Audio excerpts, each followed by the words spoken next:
Kami kecewa berat. Masa takut sama kuli bangunan? Itu ternyata adalah Direktur Tipit Cyber, teman-teman, yang menetapkan saya sebagai tersangka. Hotman Paris. Pemikiran Anda tidak sepaham dengan saya. Saya jelaskan. Semua orang tahu Hotman selalu mengaku sebagai pengacara senior dan bukanlah seorang jurnalis. Siapa yang diam sih? Ya. Waktu itu jawaban dari anggota polisi yang dihadirkan sebagai saksi tidak bisa dilihat karena gelap. Pertama itu. Kemudian saksi lainnya menyatakan, karena saya tanyakan hal yang sama, masalah CCTV tidak bisa dibuka karena tidak ada anggota Polres Cirebon Kota yang memiliki ahli untuk membuka CCTV. Nggak mungkin.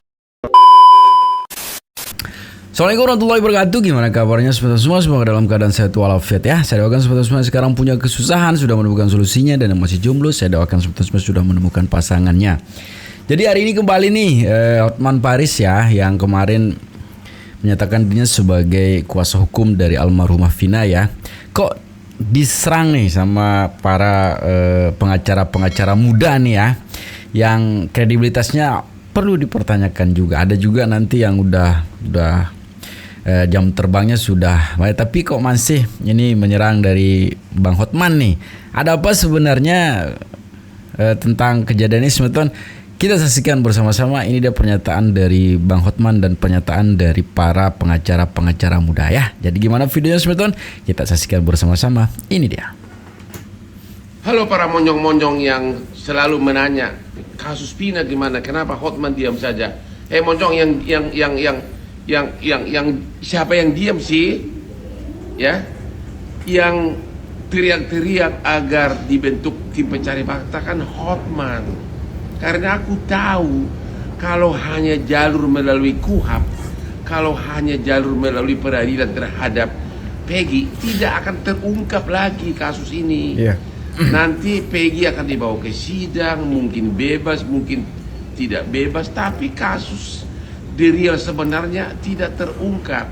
Padahal BAP tahun 2016 total bertentangan dengan BAP tahun 2024 ya.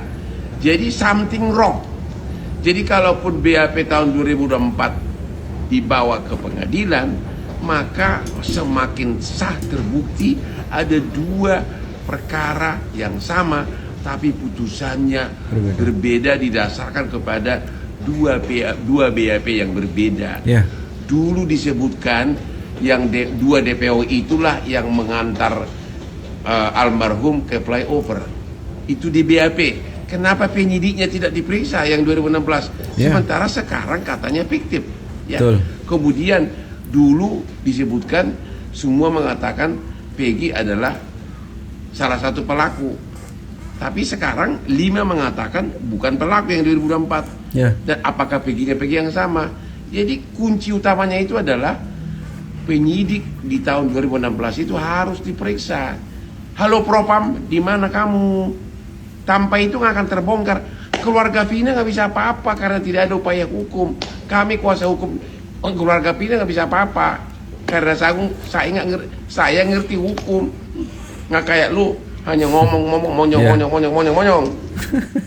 Kasus Peggy ya, yang diduga salah tangkap belum selesai ya, dan rakyat menyimpan simpati yang begitu dalam terhadap diri Peggy. Namun hari ini Hotman Paris yang katanya pengacara pembela masyarakat kecil mengatakan kepada masyarakat netizen yang menonton video TikTok atau IG-nya di medsos bahwa keluarga Peggy mengetahui keberadaan Peggy selama jadi buronan, dan Peggy pulang saat lebaran tahun lalu atau tahun saat lebaran. Dan Hotman Paris dengan nada provokasi kalau menurut saya meminta kepada Polda Jawa Barat menangkap semua keluarganya Peggy. Hotman Paris. Hotman Paris. Pemikiran Anda tidak sepaham dengan saya. Peggy pulang pada saat lebaran itu merupakan satu kewajiban umat muslim untuk menengok keluarganya dengan tanpa beban. Kalau Anda bilang keluarganya selama ini mengetahui buronan Peggy menghindari proses penyelidikan, ya, dan keluarganya ikut menutupi, itu salah menurut saya. Analogi terbalik dari saya bahwa Peggy dengan tidak ada beban, ya, karena dia tidak merasa melakukan pembunuhan tersebut, makanya dia bisa pulang menengok orang tuanya setiap lebaran. Jadi perkara dia ditetapkan sebagai DPO, kita lihat juga dasarnya polisi menetapkan dia sebagai DPO. Bisa saja dia hanya diberi keterangan, ciri-cirinya, mukanya seperti Peggy Setiawan saat ini ditangkap. Bisa saja saksi itu hilaf. Dan karena tidak ketahuan, tidak melihat secara detil karena suasananya malam hari, bisa saja dia asbun. Lalu mereka reka, si Peggy itu ternyata si ini. Bisa juga, atau ada juga propaganda. Ya, atau ada juga propaganda yang dilakukan oleh saksi ini dengan pihak penyidik. Jadi terlalu kejam sekali kau Hotman. Orang sedang ketimpa musibah, ya. Orang sedang ketimpa musibah karena Peggy ini sedang jadi kuli bangunan, lagi berusaha untuk dilepaskan karena dia ini sudah bersumpah di hadapan masyarakat banyak, ya, bahwa dia tidak melakukan. Tahu-tahu kau berstatement keluarga Peggy harus ditangkap semua. Oke, itu opinimu, Hotman Paris. Tapi opini saya, ya, berdasarkan analisa saya, Peggy terbukti pulang setiap tahun saat lebaran, ya, karena dia tidak ada beban dalam perkara ini dan dia tidak merasa membunuh. Itu orang yang tidak ada beban tidak pernah takut. Tetapi kalau orang yang punya beban dan pembunuh benaran tidak akan pernah menginjak kampungnya lagi sampai mati pun tidak pernah, ya, selama kasus itu belum ditutup atau masa kadaluarsanya perkara tersebut belum ditutup. Jadi itu Bung Hotman, tolong pakai perik manusiaan, jangan asal bunyi ya, asal bunyi terus sih Hotman Paris nih ya, hati-hati ya, ini masyarakat sedang kesal semua nih karena Peggy ini di penjara. Sekarang kau lagi memprovokasi polisi untuk menangkap keluarganya. Dasar hukumnya apa? Aduh, capek pula nih. Itu mungkin salah satu akibat ya dari banyaknya Peggy yang bermunculan sekarang nih ya. Entah Peggy mana yang disebut dari masing-masing pendapat dari para pengacara ini kita tidak tahu juga, ini penuh tanda tanya juga ini ya. Apakah Peggy yang ini, apakah Peggy yang itu. Tapi memang miris memang kita lihat bahwa apa yang terjadi sekarang ini ketika Peggy yang tidak terlibat atau tidak pernah melakukan, bahkan tidak kenal dengan pelaku atau tidak kenal dengan yang si Vina atau saksi-saksi yang kemarin dihadirkan pada kasus itu tidak mengenal Peggy yang sekarang, ini menjadi miris. Jadi Peggy ini tidak tahu apa-apa, terus dia sebagai tumbal untuk tumbal pembuktian ya, yang atas apa yang tidak ia lakukan. Ini memang miris sekali. Jadi memang harus diselidiki dulu ini ya, Peggy yang mana itu kan. Banyak juga tuh yang sekarang tuh Peggy. Bahkan masyarakat juga jadi takut juga untuk mengganti namanya atau mencoba-coba menggunakan nama-nama samaran lah gitu ya. Ini menjadi dilema memang ya. Tapi menarik juga untuk kita terus ikuti ini sebetulnya kasus ini, karena semakin hari semakin penasaran juga kita dengan perkembangan kasus dari Vina ini. Jadi ini juga ada salah satu pendapat ya dari pengacara yang mengomentari kasus Vina Cirebon ini. Kita saksikan. Teman-teman tahu ini kasus Vina Cirebon itu yang 8 orang membunuh, yang ada muncul di film juga itu di bioskop. Nah, teman-teman tahu waktu ketika kasus Vina itu, ini kan sampai sekarang nggak bener nih ya, 3 DPO-nya, 3 orang DPO nggak ada mukanya juga, dan diduga anak mantan bupati juga terlibat di situ.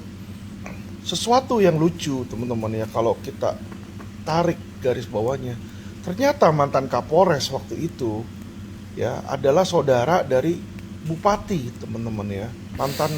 Mantan bupati di Indramayu, di Cirebon di sana, teman-teman. Bukan di Indramayu, di Cirebon, teman-teman ya.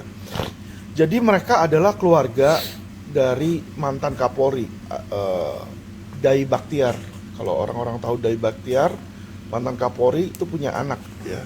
Yang satu masuk ke pemerintahan, yang satunya masuk ke menjadi kepolisian, teman-teman ya. Nah, tahukah teman-teman bahwa Kapolres yang sekarang sedang diperiksa, teman-teman, yang menjadi sorotan masyarakat dianggap tidak melakukan penyidikan dengan benar, itu ternyata adalah Direktur Tipit Cyber, teman-teman, yang menetapkan saya sebagai tersangka. Jadi teman-teman bisa melihat ya bagaimana orang yang suka mengkriminalisasi orang ya, sekarang masyarakat tahu siapa yang nggak benar, siapa yang sering membuat hal-hal yang kriminalisasi dan proses-proses hukum yang tidak benar, yang tidak sesuai hukum ini ya, terlihat dengan kasus Vina ini, teman-teman ya. Jadi disinilah bukti-bukti itu dimana kita manusia punya limitasi, tapi Tuhan itu yang akan membongkar semuanya tuh, teman-teman ya. Kalau kita bergerak di jalan yang benar dan kita mempunyai keinginan yang benar, saya yakin Tuhan pasti akan membantu situ ya. Dan yang kedua adalah penyidiknya. Ya, penyidiknya itu juga saat ini sedang diperiksa propam, teman-teman, dan dalam waktu dekat akan disidangkan di di pengadilan sidang etik kepolisian ya. Istri saya dan anak saya sudah dipanggil oleh bagian propam di sana dengan Waprov ya, pertanggungjawaban profesi, sudah diperiksa dan sudah diinformasikan dalam waktu dekat akan ada sidang etik, teman-teman ya. Jadi si oknum penyidik itu yang menyidik saya di dalam kasus cyber ini, justru dia yang akan disidangkan, teman-teman ya. Karena apa? Karena dia terbukti mengatain anak saya lonte, teman-teman ya. Dan itu bukan sesuatu yang baik. Kita melihat sendiri bagaimana kepolisian ini selalu melakukan dengan cara-cara premanisme, cara-cara yang melawan hukum, teman-teman ya. Oknum-oknumnya mereka ini nih, oknum-oknum polisi ini. Nah, oknum-oknum polisi ini, teman-teman, ya kita juga bisa lihat bagaimana kemarin saya dibilang menistakan atau mencemarkan nama Kejaksaan Agung. Sekarang justru polisi berantem sama Kejaksaan Agung, teman-teman ya. Jadi Tuhan tuh nggak suka kalau ada anaknya atau orang-orang yang baik itu dikriminalisasi atau coba diserang atau coba difitnah dengan cara-cara yang tidak baik ya. Dan saya berterima kasih karena selama ini Tuhan selalu membantu saya, bukan hanya di sini tuh, teman-teman ya. Kasus sebelumnya pun yang waktu ITE saya dibilang mencemarkan nama baik kepolisian, waktu saya bilang Jenderal Polri Banci itu di situ, teman-teman, saya juga dilaporkan, teman-teman ya, oleh Bapak Pujiarto, yang mana AKBP Pujiarto ini adalah Kasubdit Renakta, teman-teman ya. Dan saya sudah dipush, diintimidasi, dan saya tahu waktu itu hari itu juga sebenarnya mau dijadikan tersangka dan mau ditahan, teman-teman ya. Tapi beruntung saya lepas, teman-teman. Bantuan Tuhan tidak pernah stop dalam hidup saya. Dan apa yang terjadi, malah KBP Pujiarto itu terjerat kasus Sambo ya. Terlihat bagaimana aslinya oknum-oknum polisi tersebut, justru malah oknum polisi tersebut adalah penjahat yang berusaha mengkriminalisasi saya, teman-teman ya. Jadi satu demi satu musuh-musuh saya dan orang-orang yang benci dan orang-orang yang iri kepada saya, orang-orang yang mau menyerang saya itu dihajar oleh Tuhan, teman-teman ya. Bukan saya mah nggak ada kekuatan, teman-teman. Saya seorang diri bisa apa di situ ya. Tetapi Allah Bapa yang ada di belakang saya ini yang sangat hebat, yang satu demi satu musuh-musuh saya dihajar, teman-teman ya. Jadi saya cuma mau memberitahukan bahwa tetaplah orang-orang baik itu berusaha dan berjuang ya, membela negara ini, menegakkan keadilan dan kebenaran.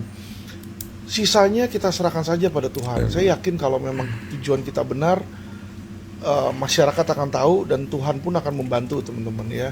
Jadi makanya teman-teman tidak melihat lagi perkembangan dari kasus ITE tersebut teman-teman ya.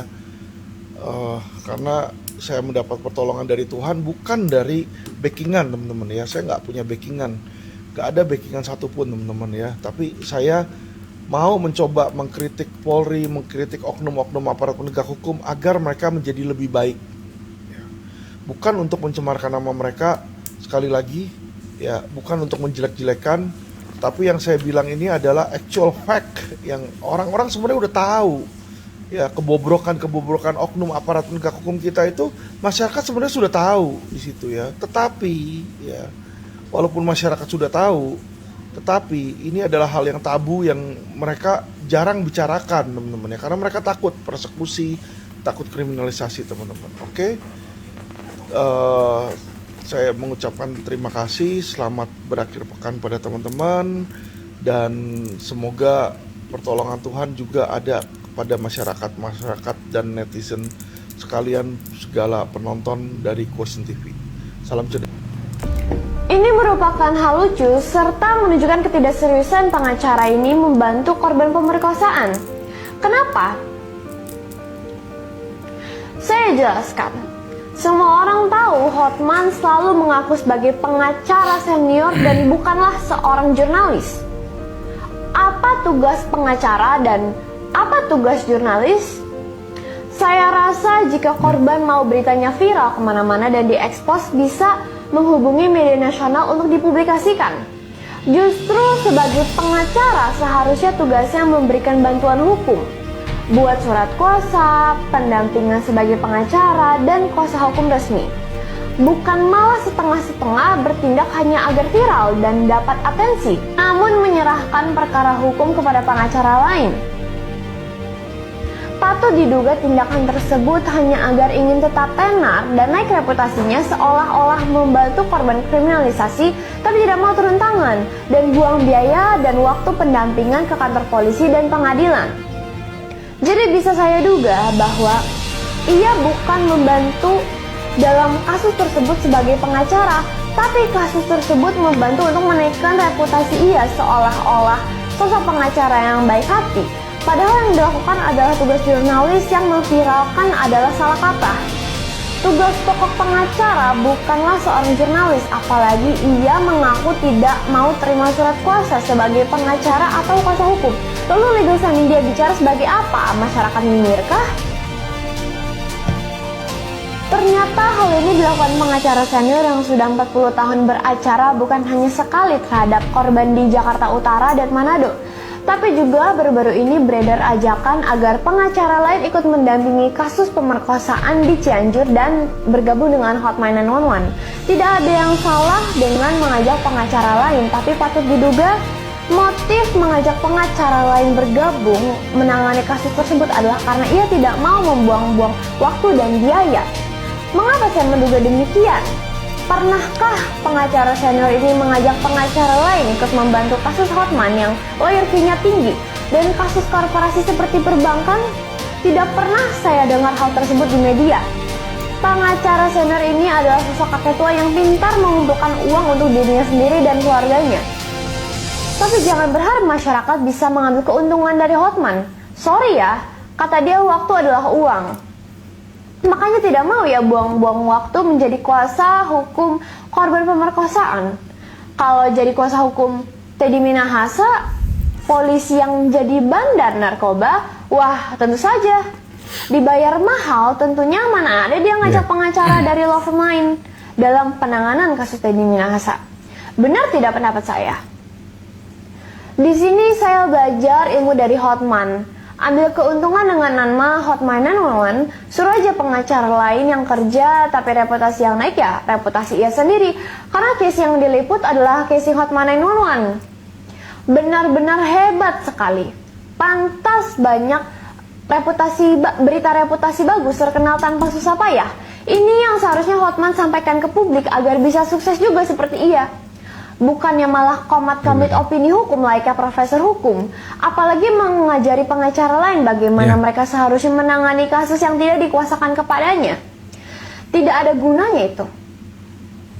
Menurut kalian bagaimana? Apakah Hotman 911 seharusnya hanyalah membantu layaknya sedang di kantor berita, atau seharusnya menerima kuasa dan mendampingi korban dan keluarganya dari awal sampai akhir kasus tuntas? Tolong tulis komentar Anda agar bisa dibaca oleh pengacara senior 40 tahun beracara yang mulai redup reputasinya. Terima kasih. Jadi semakin banyak ya spekulasi-spekulasi, memang bukan hanya dari para pengacara juga. Tadi juga ada kita lihat tuh yang calon pengacara muda lah kita sebut ya, yang berani berasumsi dengan kondisi yang sekarang itu. Jangankan mereka-mereka yang sudah pemahaman hukumnya itu luar biasa.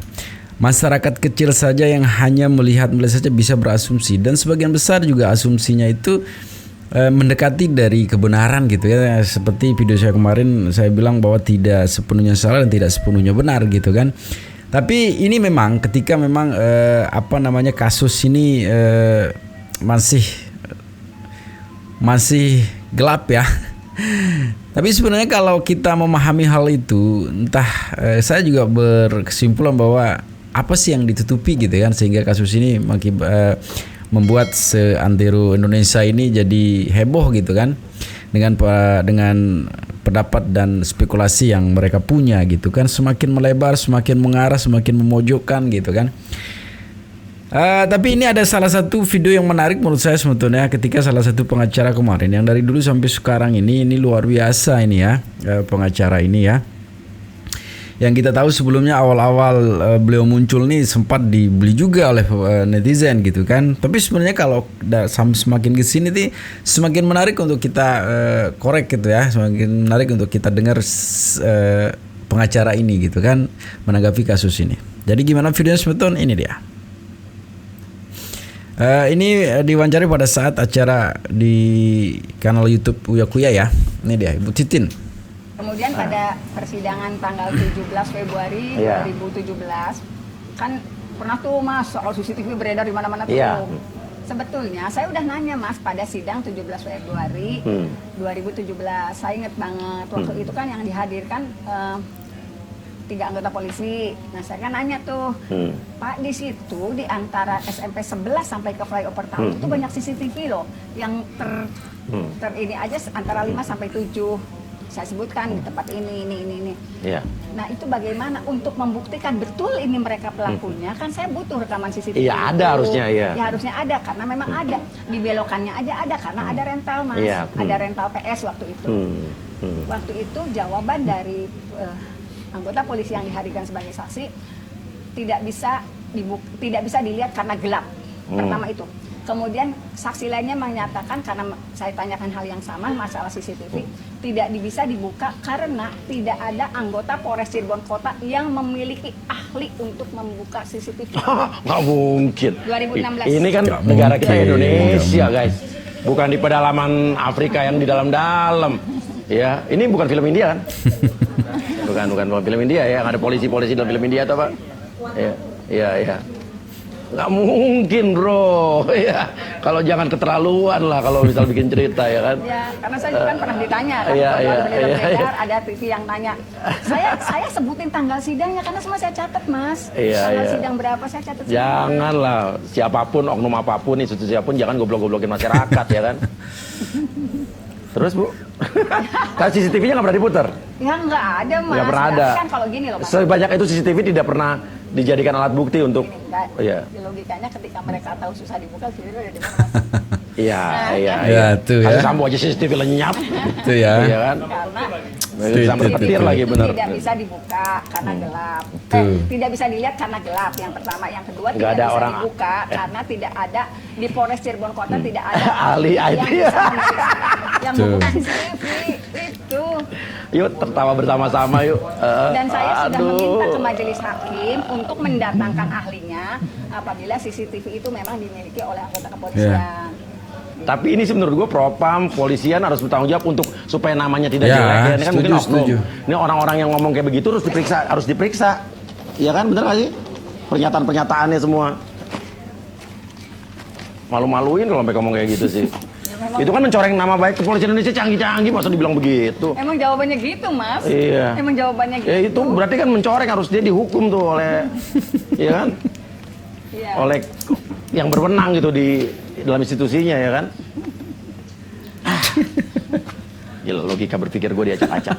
Bu, Kami kecewa berat. Masa takut sama kuli bangunan? Kami mewakili kuli bangunan loh. Jenderal kalah ya. Masa kita harus kuli bangunan? Kecewa banget, kecewa. Tapi kami ada. Oke? Ya. Masa takut sama kuli bangunan sih? Aduh, gimana ini? Dan masa sih, aduh, sulit juga ya. Bener juga kata Uya Kuya ya, logika berpikir kita kok diacak-acak gitu kan. Tidak mungkin hal itu terjadi. Dengan kecanggihan dan personel yang luar biasa yang dimiliki oleh kepolisian kita ini, tidak mungkin loh hanya sekedar CCTV saja itu ya, tidak bisa dianalisa gitu kan. Ini suatu yang lucu sebenarnya, sangat lucu ya. Karena sebagaimana kita tahu, cyber yang dimiliki oleh polisi ini luar biasa canggih-canggih gitu kan. Tapi kalau ada statement kayak gini nih, merusak gitu kan, merusak instansi yang begitu kita percayai gitu kan. Jangan sampai lah ya. Mudah-mudahan sih ini statement yang hanya untuk dikeluarkan oleh orang-orang oknum polisi yang bodoh gitu kan. Karena kita tahu ini, aduh, dari atas sampai bawah ini polisi kalau kita lihat keren-keren, canggih-canggih permainannya. Tapi memang lucu kalau ada statement seperti itu ya. Jadi sekali lagi sebetulnya jangan cepat termakan hoak ya. Jangan cepat termakan hoak, jaga persatuan dan kesatuan kita ya, dan selalu berbuat baik. Jangan sampai jangan nakal tuh ya, karena sedikit saja melakukan kesalahan itu fatal akibatnya ya. Jadi segitu saja videonya, semoga videonya bisa memberikan pencerahan dan hiburan untuk teman-teman semua ya. Sekian videonya teman-teman. Assalamualaikum warahmatullahi wabarakatuh.